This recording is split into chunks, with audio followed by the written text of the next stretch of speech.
Right, morning. Welcome everyone. This morning I think we are talking legacy. Huh? Legacy, Lee. What is legacy? Your name and lights. I don't know. Yeah. For some it's good, for some it's bad. For Jasper it's a passion and a lifestyle. So Lee, over to you. Yes, it does rather feel like to talk about it when Jasper's around seems a little bit like you're before the master. So what do you say?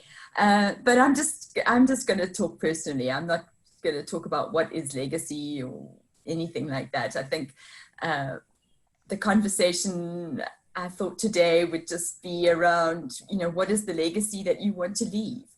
Uh, and or what is the legacy, maybe even what is the legacy that you're working towards. We spoke about that, and Trevor might be able to speak better to this because it's his metaphor is that final frame in the movie. And what is your final frame and what are you doing to get there? So as I was thinking about it, I think there's, there are ripples out, and so one of the moments that I thought about is when I was overseas, when we as a family were overseas for 3 months. Our daughters were 11 and 9. And we'd go on road trips. And one of the road trips we went to was the Smoky Mountains, which is absolutely exquisitely beautiful. And an 11 and a 9-year-old, certainly mine, certainly didn't have a great appreciation for these beautiful views. They're stuck in a car and how long, when are we going to get there? And I started instituting what we called ooh-ah moments, where we'd stop the car and we'd say, this is a beautiful view. Look at this incredible mountain. Look at these trees. Look at this. Now the proper response is, ooh, ah. And those became ooh-ah moments. And that's one of the legacies that I want to leave is memories for my children, memories for my family, my wider family. I'm very much connected to my extended family. So that's a legacy that is very important to me. I want to change the trajectory or the mindset of my family. And I see myself as a founding parent in that sense, that as far back as I can look at any generation in my family, whether it's my father's or my mother's, the older generation has been dependent on the children in their older age. So at the very least, I want to make sure that I don't live with my children when I'm old.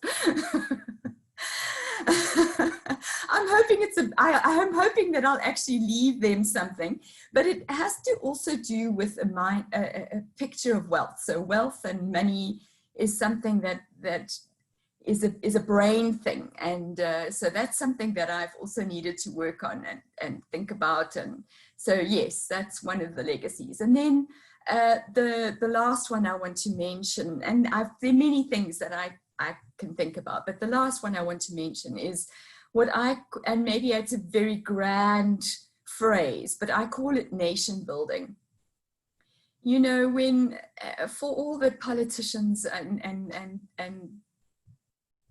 Cyril's had his moments and his not moments, but when he spoke about Tumamina, that was me. I was moved, and I want to be that. I've always been that person, and I want to keep being that person that puts my hand up and says, I want to make a difference in this country. I want to be a contributor. I want to be able to pass on some of the things that I've learned and be a difference maker in this country.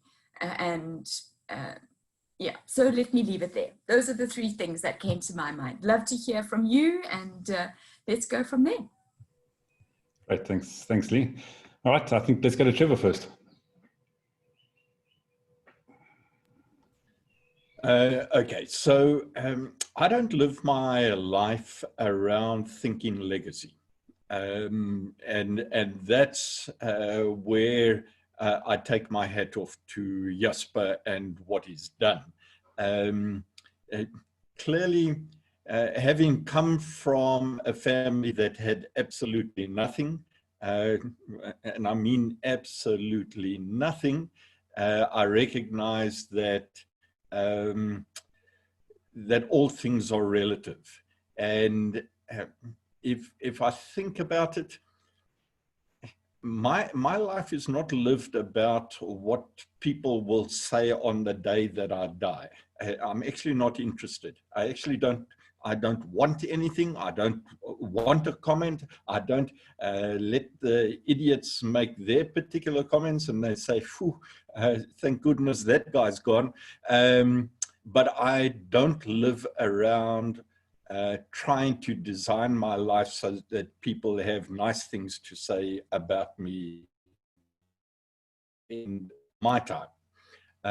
So that makes legacy extremely difficult for me.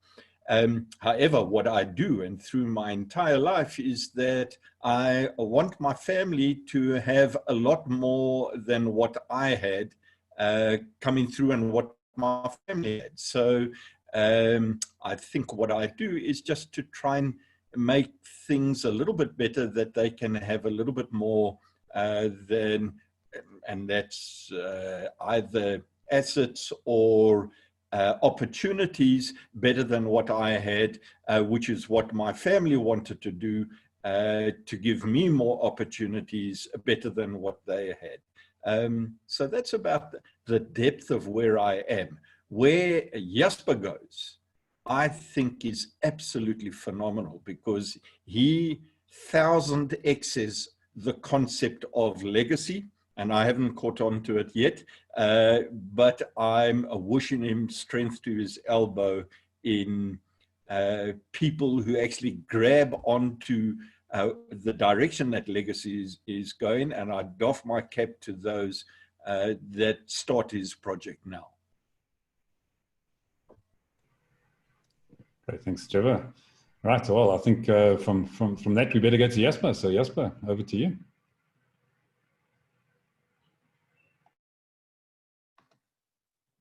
I think for today, Ivan, if you can rather leave it towards the end, let other people feel free to speak what's on their mind, and then you can leave me there at the summary at the end. Not a problem. All right, good. Okay, so Ed, let's get across to you next. Yeah, like Trevor, I don't really think about legacy. I think more about ripples in ponds, and I think to sort of demonstrate that, one time I was asked to write an article for a book, and I submitted some photographs to it.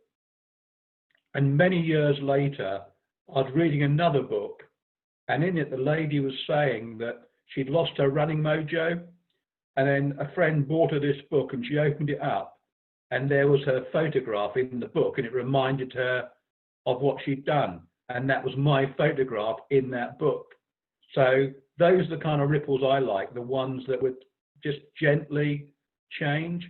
And I'll come back to ripples in a minute. But I was thinking about what Lee said about that final frame in your film. And I remember one year when I was running Comrades, I met this amazing old guy. He was only running halfway because he ran with the new ones in his club, and his job was to hold them back so they didn't go too fast. And then when he got halfway, that was fine, they'd done his job. So he went off and played golf. And he was in his 70s. And he said, well, when he went, he wanted to either die with his tackies on or his pants down, which I thought was really good. And I thought, well, why does the guy want to die going to the toilet? I'm only joking. And it made me think of another event. It was last year, actually. It was a very hot day last year. I was loafing around in the house in just my boxers, and the doorbell went, and I thought it was the postman, and I answered it. There was this very big lady there, hyperventilating, couldn't get her words out, and she wanted to use my toilet. So I invited her in. She went to the toilet, and when she came out from the toilet, she was still very distressed. So I calmed her down and found out what's wrong. She'd come round to visit her father, who lived across the way, and found him dead. And she'd sorted out all the sort of the admin-y stuff and bits and pieces, and she was waiting for the person to come and certify him dead so she could get the funeral directors round. Now, unfortunately, he was also a big man, and he died on the toilet. So she was sitting there waiting, and she couldn't go to the toilet.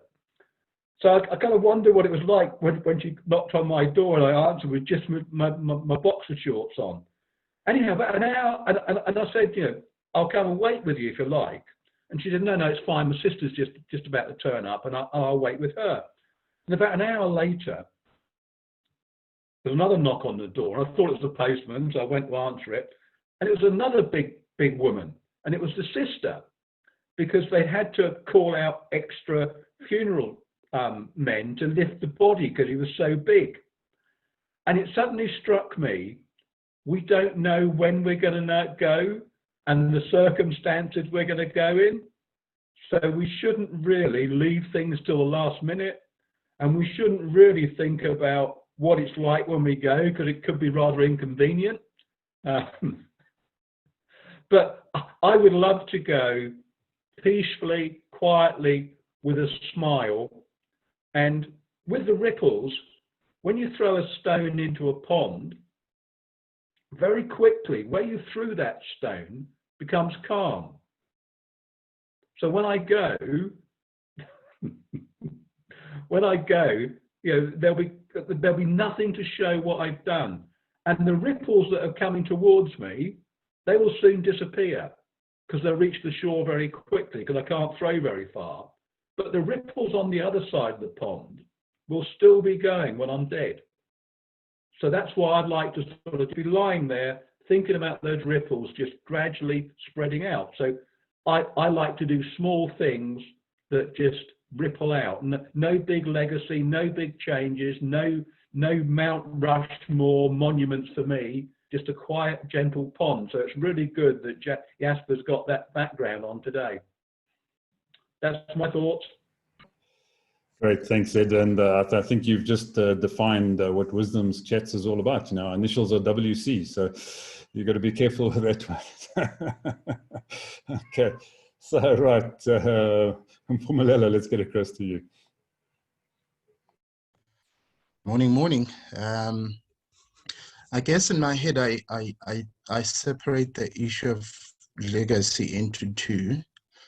I think legacy is inescapable because for me, legacy is an aggregate sum total summation of one's life. So it's not what then happens at the end. It's the fact that everything that you do every single day will at the end become a sum total or a summation. Whether then you are motivated by that or not is probably a different story. But I think a person can't escape legacy. Trevor, to me, will always be a funny man, and probably part and parcel of a legacy that I will attach to him. And that's because of what he does every day when he's on Zoom. You know. In terms of me personally, probably legacy is a big thing to think about. But part of it for me is motivated by the fact that I believe that I would have to answer to my maker or be accountable to my maker at some point in life. And therefore, I have that motivation that says, I would love to live a life that when people sum it up, part of it says, this was a man who did what was right. You know, doing the right thing for me is quite big. Interestingly, whenever you read about David, anytime that anyone in Israel did the right thing, they will always say, according to his father David, meaning he had become such a model of doing what was right, that whenever anybody thought about righteousness, they would link it to him, or he would become the picture of that. I'd love to become that for my sons and even their grandchildren. Secondly is probably informed by where one came from. Just like you, Lee, I would love that the generation from me going onwards, poverty is not part of the language completely. I usually say my dad was the last of the Mtembu people that was poor. From me going that way, it's going to be completely different. I'm somewhat a quarter of the way there. There's still a long road to cover, but I believe things are in the right direction. But above just financially, I'd love to leave my kids and the next generation a good moral grounding, a good picture of moral stability. And part of that, I take it from my mother. My mother had such a strong moral compass, had such a strong belief and attachment to God that sometimes myself can't believe, because for the difficulty and the poverty that she went through, you would think anybody in that circumstance will deny God and say he doesn't exist. But in spite of all her pain and her difficulty raising 5 kids by herself as a factory worker, but her belief in God, her strength in God, left such a strong, or gave me such a strong moral grounding, that it doesn't matter where I am in the world. It anchors me. I find my wisdom, I find my understanding in that. She couldn't give us much financially, but man, did she ground us in what is right to do and what is acceptable, what's a good way to live life, how to treat other people, how to speak to other people, how to respect other people. She made it so strong in us that even when she's not around, myself and my siblings live in that way. And that's what I would love to do as well when it comes to my own kids. Give them such strong moral grounding, such a great picture that is etched in their minds of how well to live life in such a way that it leaves a positive impact in the world. I think let me leave it there. Much can be said. Great, thanks, Mpumelelo. Yeah, you really lifted the conversation from where Ed had taken it earlier. So thanks for that.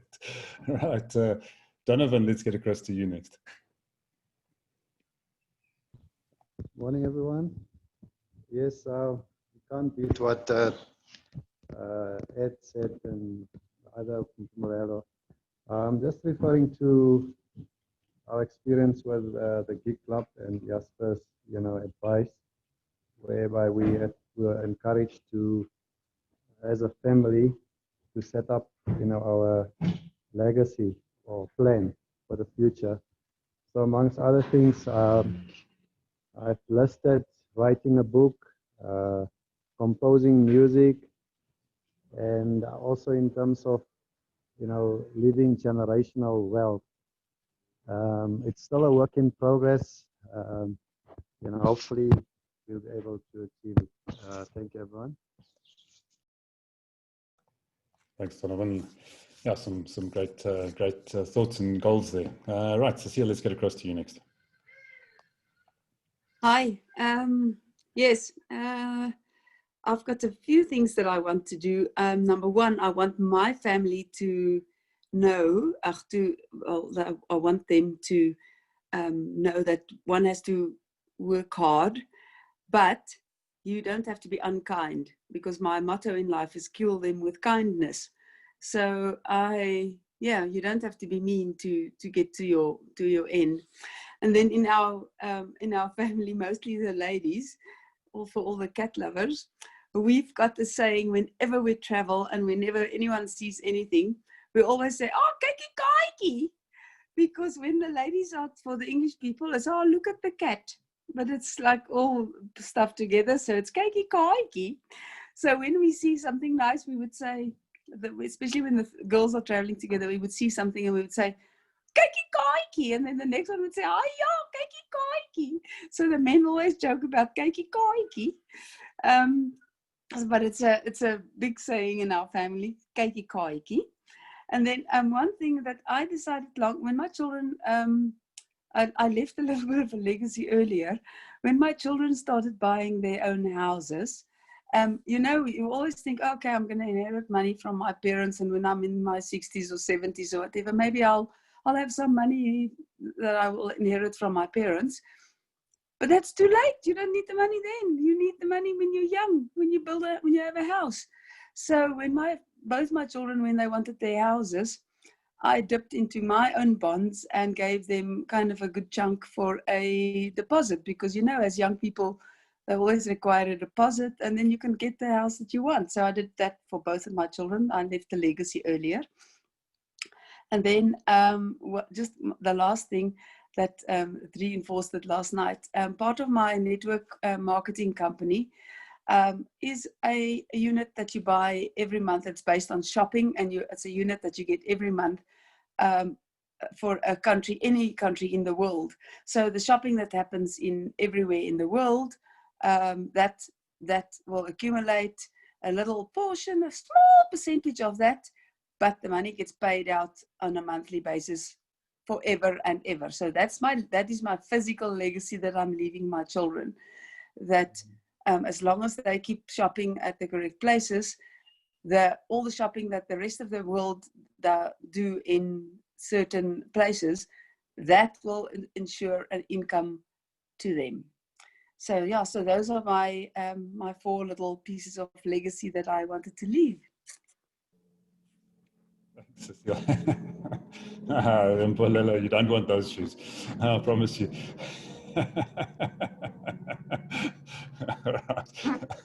All right, Master, let's get across to you next. Yeah, thanks. Even though I wasn't part of yesterday's encounter, but I think I had some substantial time to discuss this legacy issue with Jess by himself. And I went through some of his work that he has done. And it reminded me, I mean, during lockdown, my nephews and niece, that is my sisters and brothers' children, were all at home in my rural areas, the deep one. Then one morning they called me. One of the sisters called me and said the kids were asking her as to what did I do when I was young, because they want to do something that I did when I was young, so that maybe they may live almost the life that I live or something like that, as they are looking up to me.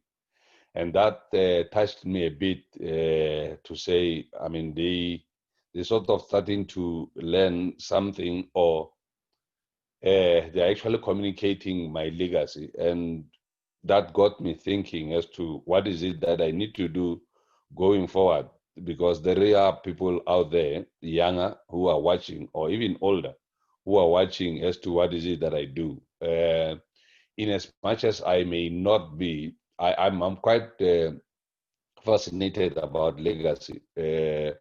Or one day also I was listening to a sermon, and then somebody was saying, you know, when you reach heaven, you know, you'll have to account. Like Mpumelelo said, what is it that you do with the life that I gave you, or with this talent that I give you? What is it that you did about it? We may not be concerned about what people say, but it is important to say, did we live the purpose that God has created us to live? So yeah, that is one thing that that concerns me, and that is one thing that keeps me awake. Am I living the purpose that God has created me to live? Thanks. Thanks, Master. Yeah, I think it's a question a lot of people grapple with. Right, Tumpo, let's get across to you next.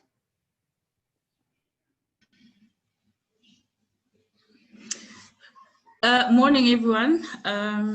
Yeah, I love being here, Mpome. I just always find it so funny that we've known each other for so long, and every day at Wisdom when I'm here and I hear the things that you say and they blow my mind every time. But I also wonder how you and I could have possibly clicked, because you are just so much better than me. Yeah, so legacy for me, I definitely agree with Mpomi. I think my kids have kind of brought it back to every day. So my daughter challenges me every single day. She talks too damn much, but she calls me out all the time to say, don't look at your phone. Don't, look at me, mommy. I'm talking to you, mommy. So I've realized that my legacy is now every day, in every moment. I've just also realized that legacy isn't being truthful. Truthful to myself, truthful to those around me, whether it's at work, it's at home. My uncle taught me long ago that honesty is the best policy. So I definitely agree with Mpumi about the everyday, how I live my life and what I'll leave behind for my children in terms of that experience. But I also know that leaving something behind, as somebody who had the privilege of having something left behind, I had choice. I had choice to explore, to discover, to have adventures, to be reckless, to make mistakes, and be cushioned while doing that. So I had time to live life, and I would love to do that for my kids, to leave that legacy. But there's one that has become incredibly important for me now. I turned 43 yesterday, by the way. It's it's one about social change. So yesterday, while we were out at lunch with my family, my husband got a call from our former landlord, who was asking, how you guys doing? Congratulations on your new house. And he's kind of like says, oh, no, yeah, just say hi to your dad. And says, oh, no, they killed him. And just, that, and he couldn't, he was like, what happened? But he couldn't explain what happened because Nathan broke down. And that really got me thinking, it's something I think about every day, the kind of country that we're living in. And, how do we change things? How do we fix things? And I've realized that it's not the government's responsibility. It's not the guy next door. It's me. It's me and what I do every day to influence even just one person. It doesn't have to be millions and millions, just one person. So that's a legacy that has become important for me. Sorry to take a long way around, but yeah, thank you. Not at all. Thank you, Paul. I think some great insights there as well. And it seems you're aligned with Ed's Ripple, so that's good. Right.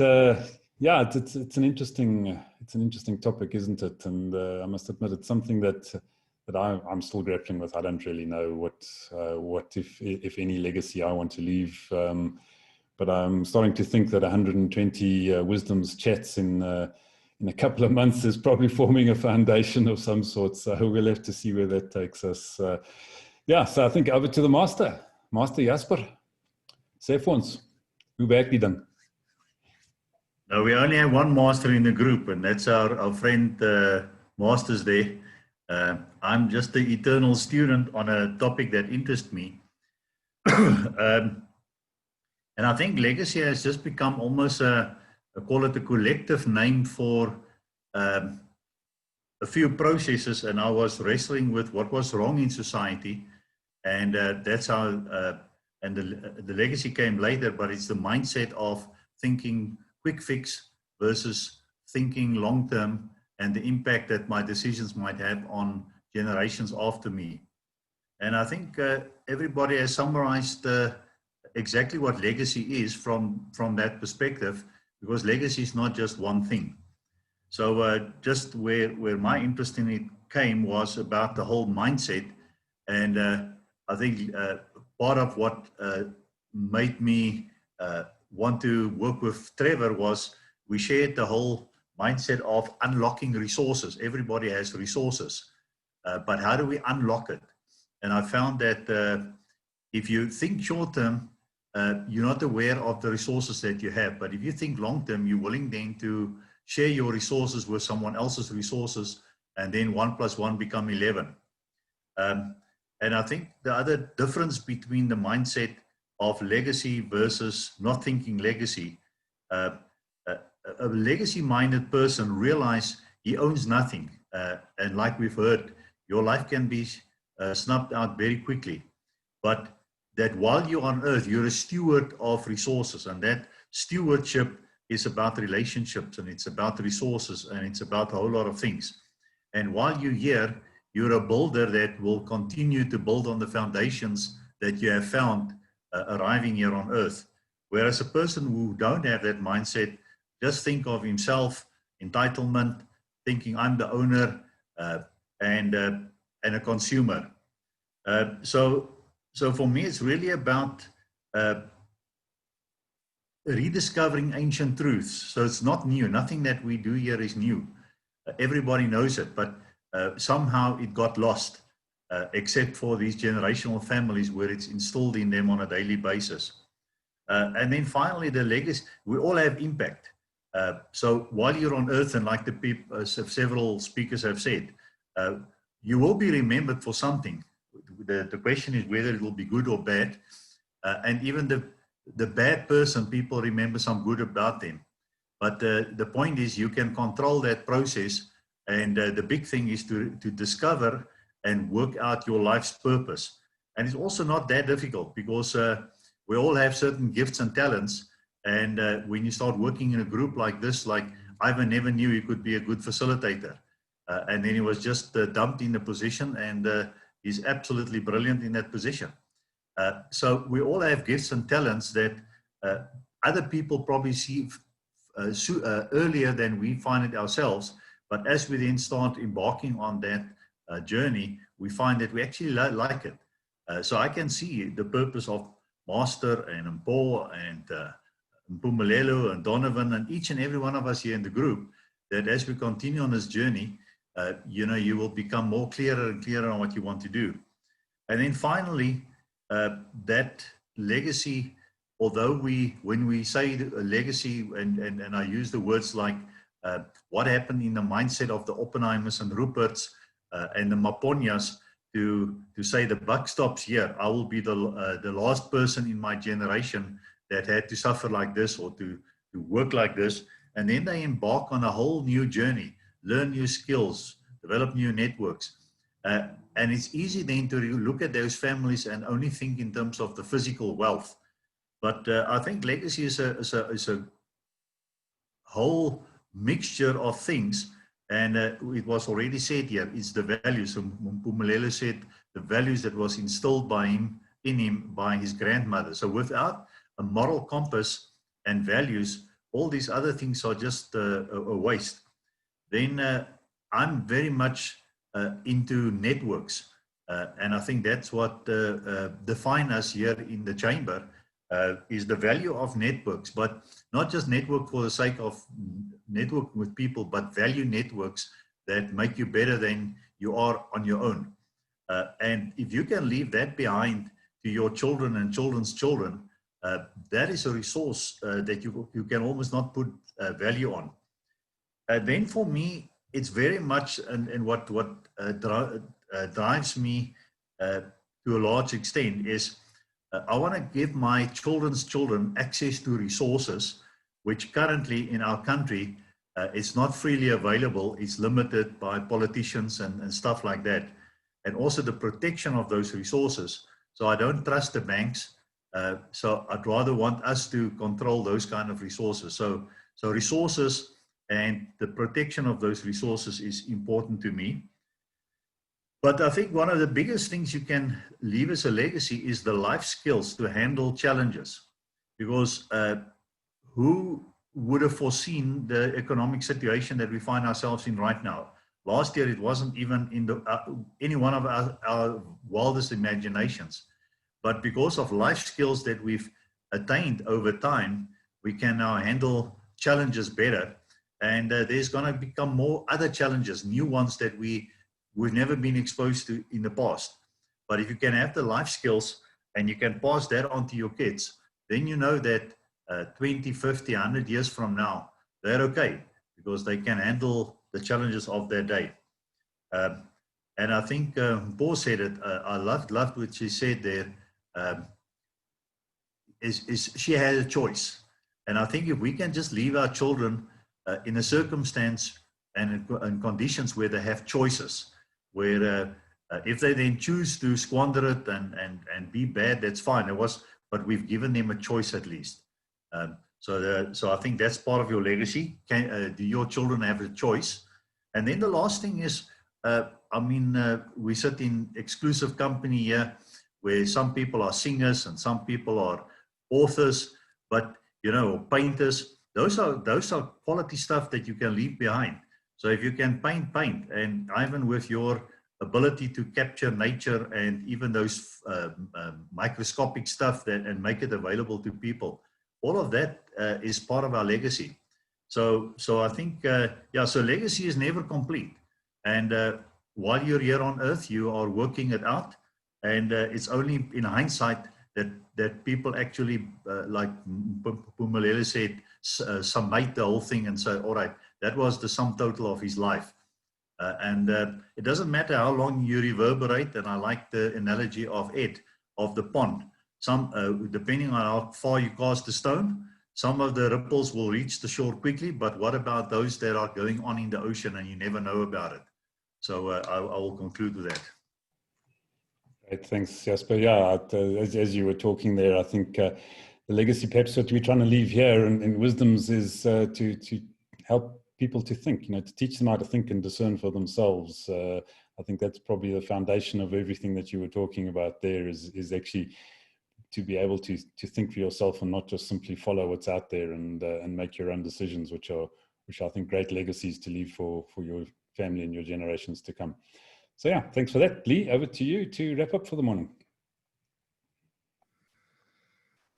Well, thank you. I really do feel like I sit at the feet of wise people each morning, and when one person says something, and then I think, oh, it's said. It's nobody else can say anything more. It's now, and then another person says something. Oh yeah, that's amazing. So, thank you, everyone. I'm wondering, this word life skills is something that I find interesting. We kind of lump a lot of